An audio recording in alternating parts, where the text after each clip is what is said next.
সুদীপ্তদা বললেন কি আগেই মুক্তি হওয়ার কথা ছিল ডিসেম্বর নাগাদ, কিন্তু ওই সেন্সারের কিছু প্রবলেম ছিল, কিছু সিনস কাটতে হয়েছে, রিভিউ কমিটির কাছে যেতে হয়েছে, সেই জন্য এখন মুক্তি পাচ্ছে। এটার সঙ্গে এটার কোনো সম্বন্ধ নেই, এটা পুরোপুরি বিজনেস ওরিয়েন্টেড। বাংলার পরিপ্রেক্ষিতেই তো এটা শুটিং, কিন্তু ল্যাঙ্গুয়েজটা আলাদা, যাতে অনেক বেশি দর্শকের কাছে পৌঁছানো যায়। এটা বেসিক্যালি ঝাড়খণ্ড, বাঁকুড়া, পুরুলিয়া, ওই রাঢ়ভূমি, ওটার ওই জায়গাটা নামটা ডেফিনেটলি বদলে দিয়েছে। শুটিংটা ওখানে করেছি, নামটা তো চাঁদপুর দেখলে, তো ওটাই রেখে এই শুটিংটা করা হয়েছে, এবং সেই জন্য এখানে কোনো প্রপার হিন্দি বলা হয় না। প্রতিবাদ না বিনোদন? 1 ভয়, 2 বিনোদন, 3 আর কি বললেন? প্রতিবাদ। 4 সব নিয়ে বেরোবে। কেন আমি বলছি, ছবিটার যেটা স্ট্রাকচার না, গল্পটা তো মোটামুটি আপনারা বুঝে গেছেন। গল্পটা হলো একটা ভীষণ আটপৌরে বাংলা, বিহার, উড়িষ্যার, ইস্টার্ন ইন্ডিয়ার গল্প। আর গল্পের প্রেক্ষাপটটা হলো চরক, যেখানে মিউজিক আছে, গান আছে, ডান্স আছে, কালার আছে, সব কিছু আছে। আমাদের রোজের জীবনটা ওই চরকের সঙ্গে মিশে আছে। এবং সব থেকে বেশি যেটা আছে চরকের সঙ্গে, যেই কুসংস্কার আর তার উপচারগুলো যেভাবে আছে, সেগুলোর বিরুদ্ধে প্রতিবাদ। এখন এই কিছুক্ষণ আগে আমি বলছিলাম যে প্রায় 7 লাখ বাচ্চা গায়েব এই দেশ থেকে। পুলিশ স্টেশনের রিপোর্ট, আমার ভাষা নয়, আমার নম্বর নয়, গুগল করলেই পেয়ে যাবেন। এই 7 লাখ বাচ্চার গল্প কথা কেউ বলছে না। রশ্মিকা মান্দানার বিয়ে হয়েছে, সেই নিয়ে সবাই খুব ব্যস্ত। এই 7 লাখ বাচ্চা এবং 7 লাখ বাচ্চার পরিবারের কথা কেউ বলছে না। তো একটা তো সিস্টেম হওয়া উচিত এই দেশে, যে এদের কথা বলা হবে, এদের কথা নিয়ে ভাবা হবে। তো চরকে আমরা সেই কোয়েশ্চেনটা, এন্ড অফ দ্য ডে ছবিটাতে আমরা ওই কথা বলেছি যে এটা শুধু যার বাচ্চা হারিয়ে গেছে তার গল্প নয়, বা যার ফ্যামিলি থেকে বাচ্চা গায়েব হয়ে গেছে, বা ওই হাতরাসের ওই ফ্যামিলিটার বাচ্চা যাকে মেরে দেওয়া হয়েছে তার গল্প নয়। এটা আপনারও গল্প, যতক্ষণ না আপনার বাড়ির দরজাটায় নক করছে। এবং দুঃখের ব্যাপার হলো, বেঙ্গলকে নিয়ে যাই ডিসকাশন হোক না কেন, সবাই এক বাক্যে এটা মানে যে বেঙ্গল ইন্টেলেকচুয়ালি ভীষণ স্টিমুলেটেড স্টেট। আর এই কুসংস্কারের গল্প, এই অবস্কিউরেন্টিজমের গল্প, বাংলার গল্প বলছিলাম। তো আমরা কলকাতাতে এই জন্য এসছি, আমি ভারতবর্ষের অন্য স্টেটে যাইনি এখনো, কলকাতাতে এসছি এই জন্য যে এই ছবিটা কলকাতার সব লোকেদের, যেমন আমরা চরক থেকে আনন্দ পাই এবং চরক আমাদের ভাবায়, এবং ছবিটা দেখার পরে আপনারও সেই ফিলিংসটা হবে, আমি sure about it. Thank you sir. বানাতে গেলে অনেক কিছু ফেস করতে হয়, তো সেটার ব্যাপারে আপনি কি বলবেন? না, একটা হচ্ছে চরক রিজনাল ছবি নয়। চরকে যেই ছবি বিষয়টা আমরা ডিল করেছি, সেই বিষয়টা আজকে শুধু ভারতবর্ষের প্রবলেম নয়, বা ইস্টার্ন ইন্ডিয়ার প্রবলেম নয়, এটা সাউথ ইন্ডিয়ারও প্রবলেম, এটা পৃথিবীর প্রবলেম। ছবিটা আজকে সন্ধ্যেবেলায় দেখানো হবে, আপনারা দেখবেন। ছবিতে এন্ডে আমরা সেই স্ট্যাটিস্টিক্সটা ইউজ করেছি যে ফিজিতে, সাউথ আমেরিকাতে, আফ্রিকাতে, অস্ট্রেলিয়াতে, এইসব দেশেও নরবলির ঘটনা, চাইল্ড স্যাক্রিফাইসের ঘটনা ঘটছে, একটা দুটো নয়, হাজারো। তো এটা একটা ইন্টারন্যাশনাল ইস্যু। তর্কের সঙ্গে বিতর্ক, তর্কের সঙ্গে কুতর্ক বা বিতর্ক, লজিকের সঙ্গে ইনলজিক, এই লড়াইটা আমাদের সমাজে সবসময় চলে, মানে এতে কোনো এক্সেপশন নেই। কিন্তু যেটা যখন একটা দেশের স্বার্থে ওটা ডেট্রিমেন্টাল হয়, এবং সেটা যদি দেশের প্রগতি, ডেভেলপমেন্টের এগেনস্টে হয়, তাহলে সেটা নিয়ে কথা বলাটা দরকার। এবং সেটাই আর্টের রেসপন্সিবিলিটি।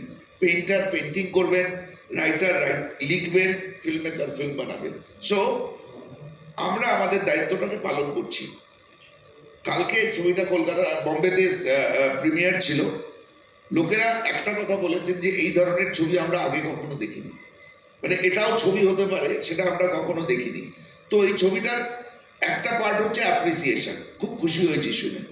আর একটা পার্ট হচ্ছে ভীষণ একা মনে হয়েছে, যে বোধহয় আমরা ছাড়া এই ধরনের ছবি আর কেউ বানাচ্ছে না।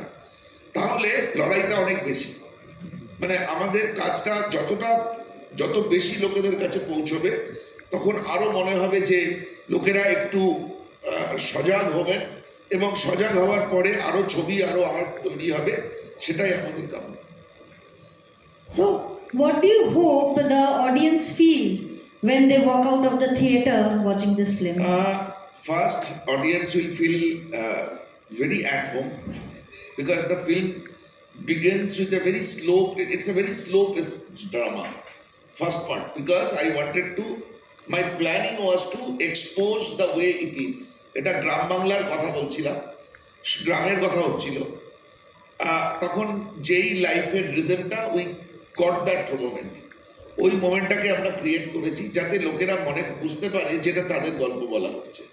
And then we expose the darker part, যেটা নিয়ে ছবিটা, এবং সেটা যখন এলো তখন সাডেনলি ফিল্মের পেসটা বদলে যায়। বদলে যায় মানে সেটা তখন আর বাংলার মধ্যে, বাংলার গ্রামে বা তামিলনাড়ুর গ্রামে সীমিত থাকে না, তখন সেটা একটা গ্লোবাল চেহারা নেয়। সেই মানসিকতা, যেই মানসিকতাতে ধর্ম নিয়ে উন্মাদনা, দুনিয়াতে যেখানে যেখানে যেসব লড়াই হচ্ছে সেই সব মানসিকতা আমার বলে দেওয়ার দরকার নেই। এই এপস্টিন ফাইল নিয়ে পৃথিবীতে যে ডিসকাশন হচ্ছে, এগুলোর মূলে হচ্ছে সেই মানসিকতা। সেই মানসিকতাটাকে কাউন্টার করাটা আর্টিস্টদের কাজ। আমাদের দেশের একটা প্রবণতা আছে সবকিছুকে একটা রাজনৈতিক চশমা দিয়ে দেখা, যার জন্য কখনো আমাকে বিজেপি বলা হয়, কখনো কংগ্রেস বলা হয়, কখনো কমিউনিস্ট বলা হয়। কিন্তু না আমি ছবি বানাই বিজেপির, না আমি ছবি বানাই কমিউনিস্টদের, না আমি ছবি বানাই কোনো পলিটিক্যাল পার্টির। আমি ছবি বানাই মানুষদের জন্য, এবং এটা কোনো ক্লাসিক্যাল বা সিনিক্যাল কথা নয়। It is actually I am standing in front of you to tell that story in looking at your eyes. তো আমার মনে হয় এই আর্ট ফর্মের রাইট রেসপন্সিবিলিটি হচ্ছে সত্যি কথা বলা, এবং আমাদের দেশের কারণ পৃথিবীতে সত্যিটার একটা সত্যি ভীষণ মানে অপ্রিয় হয়, এটা বলা হয় আর কি। সেই দায়িত্বটা আমরা নিয়েছি। আমার মনে হয় ইন্সপায়ার্ড আর্ট ফর্ম আরো আসবে আর কি।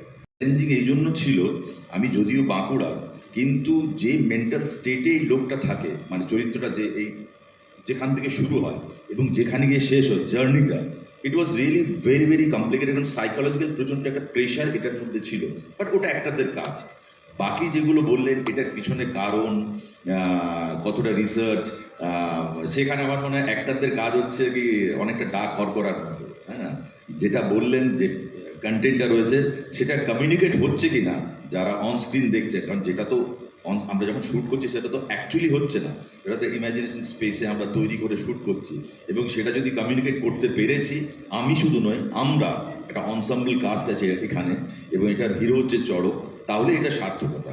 এবং সেটা কোথাও না কোথাও কালকে শোয়ের পর মনে হয়েছে, আমি কালকে ছিলাম না কিন্তু দাদার কাছে শুনলাম, এবং আরও অনেকেই বললেন, রাজেশ স্যার বললেন, কিশোরজি আছেন ওনারাও বললেন, তো খুবই ভালো লেগেছে। কারণ এটাই আমাদের একটা আনন্দ হয় যে এত বছর ধরে কাজ করার পর যদি কাজটা লোকেদের ভালো লাগে।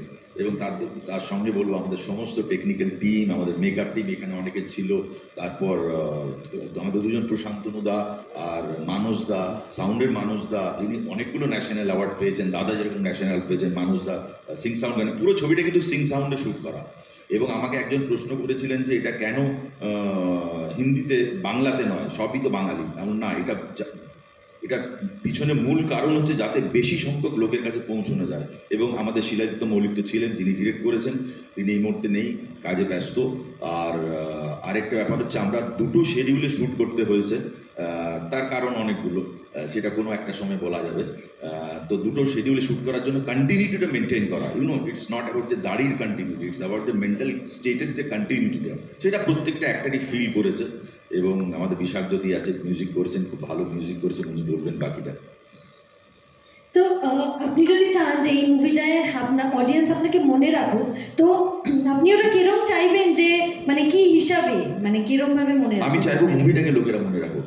আমি সবসময় ইন্টারভিউ দেওয়ার সময় সুব্রত দত্ত লোক ইম্পর্টেন্ট নয়, সুব্রত দত্ত যেটা অন স্ক্রিনে ক্রিয়েট করার চেষ্টা করেছে বা অন স্টেজে যেগুলো করেছে সেগুলো ইম্পর্টেন্ট, সেগুলো থেকে যায়। সুব্রত দত্ত মারা গেলে সুব্রত দত্তকে কেউ মনে রাখ আমি চাই না। আমার যে ছবিগুলো বা যে নাটকগুলো করেছি সেগুলো লোকেরা মনে রাখুক, সেটাই সার্থকতা। Wow. So, ডিরেক্টর যদি একদিন সেটে না থাকে সেটটা কিরম লাগবে আপনার কি মনে হয়? সুদীপ্ত দার সঙ্গে যদি আমি 10 দিন শ্যুট করি, মানে শুধু এই ছবির না, বস্তারে বাউতে 20 দিন আমরা তার উপরে ডিসকাস করি। এবং অন সেটে সুদীপ্ত দা এর আগে একটা খুব কঠিন ছবি আমরা শ্যুট করেছি, এখন চড়ক সম্বন্ধেই বলবো। এবং এই ছবিটা যখন রোলটা উনি দিলেন, তখন আমার প্রথমে আমাদের রাইটার অমরনাথ ভাইয়ের সঙ্গে কথা হলো। দাদা বললো, দেখো এটা তোমাকে তৈরি করতে হবে, কিভাবে সেটা তুমি জানো, আমি দায়িত্ব তো এই এত বড় একটা দায়িত্ব দেওয়া, মানে এই যে বিশ্বাসটা, এই বিশ্বাসটার জন্য মানে একটা ডিরেক্টরের ধক লাগে, যদি আমি বাংলাতে বলি। মানে এতটা ইমেন্স বিলিফ একজন অ্যাক্টরের প্রতি। এবং অনেক প্রজেক্টেরই কথাবার্তা হচ্ছে না, অনেক জায়গায় হয়, কিন্তু দাদার যে বিলিফটা আমার উপরে রয়েছে, এবং এই বিলিফটার জন্য আমার মনে হয় সেটা বোধহয় খুব বড় পাওনা। এবং আমি চাইবো কি সুব্রত দত্তকে মনে রাখুক না রাখুক, ও কাউকে মনে রাখাতে হবে। চড়ক ছবিটা যদি আমরা বলে নাকি এখানে দিল জাহাঁ পে আগার হাম পৌঁছা দিয়া, তো এটাই ছবির সার্থকতা। এবং এই ধরনের সাবজেক্টকে তুলে একটা ফিচার ফিল্ম বানানো, এই যে ভাবনাটা, এই ভাবনাটা একটা ক্রিয়েটিভ। ওয়ান লাইনারটাই খুব ইন্টারেস্টিং, ওয়ান লাইনারটা খুব ক্রিয়েটিভ। তো আপনি যেটা বললেন যে স্যারও বললেন যে এই মুভিটা একদমই অন্যরকম মুভি। ইয়েস। তো এই মুভিতে মানে এরকম আগে কেউ কখনো কাজ করেনি, তো এরকম টাইপের মুভিতে কাজ করে কিরকম এক্সপিরিয়েন্স? না, আমি বাঁকুড়ার ছেলে, বাঁকুড়ায় গাজন দেখেছি। গাজনে গিয়ে, আমরা গাজন বলি, চৈত্র মাসের গাজন, গাজনে গিয়ে পাঁপড় আর জিলেবি খুব খেতাম। এখন মিষ্টি ছেড়ে দিয়েছি, এত মিষ্টি তখন খেয়েছি। এবং তখন একটা মনে হতো কি এরা কীভাবে এটা পসিবল হচ্ছে, হাউ ইটস পসিবল। পরে দেখলাম যে ভক্তি শ্রদ্ধা, ওই জন্য ওদের পেন হয় না। পরে জানতে পারলাম না, পেন হয়, ওদের ইঞ্জেকশনও নিতে হয়।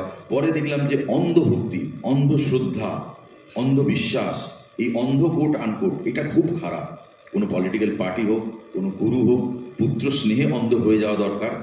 অন্ধ যে হয়ে যায়, বা পুত্র বা পুত্রী, এখানে পুত্র বলছি, বা যে কোনো একটা ধর্মের যে কোনো রিচুয়াল যদি অন্ধবিশ্বাস হয়ে যায়, অন্ধটা খুব খারাপ। সবসময় প্রশ্ন করতে হবে, is it correct?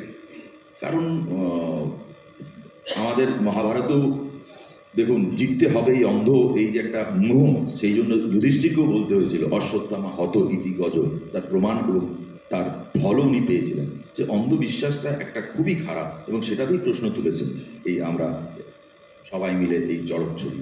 Sensor certificate দেওয়া যাবে না, রিলিজ করা যাবে না, কারণ এটা সাধু সমাজের এগেনস্টে, ধর্মের এগেনস্টে ফিল্ম। আপনি ভাবুন, আমি কে?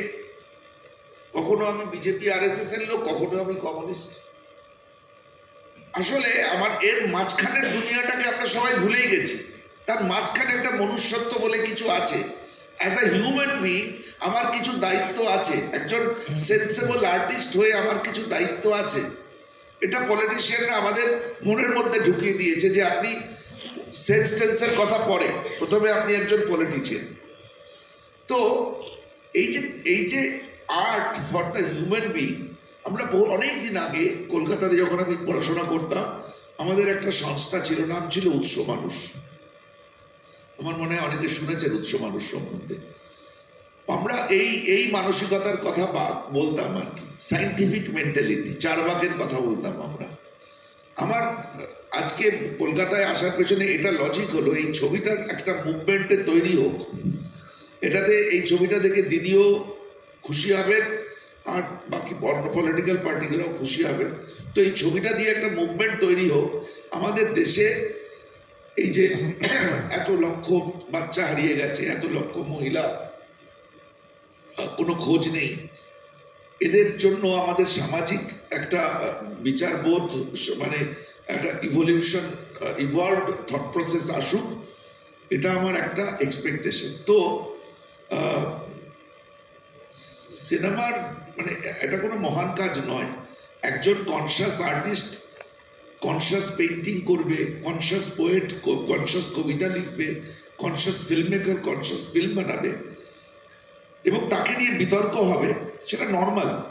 মানে এমন নয় যে আমার আর্ট বানিয়েছি বলেই সেটা অ্যাকসেপ্টেড হবে বা সেটা নেগেট করে দেওয়া হবে, এমন নয়। সেটা নিয়ে বিতর্ক হতে পারে। ছবি দেখার পরে আপনি এসে বললেন, সুদীপ্তবাবু আপনি খারাপ ছবি বানিয়েছেন, আমার ভালো লাগেনি, ঠিক আছে, ডিসকাস করব। আপনি এটা বলবেন না নিশ্চয়ই যে না হিউম্যান স্যাক্রিফাইস তো হওয়া উচিত, আপনি হিউম্যান স্যাক্রিফাইসের এগেনস্টে কথা বলে ধর্মের অবমাননা করেছেন, এটা তো আপনি বলবেন না।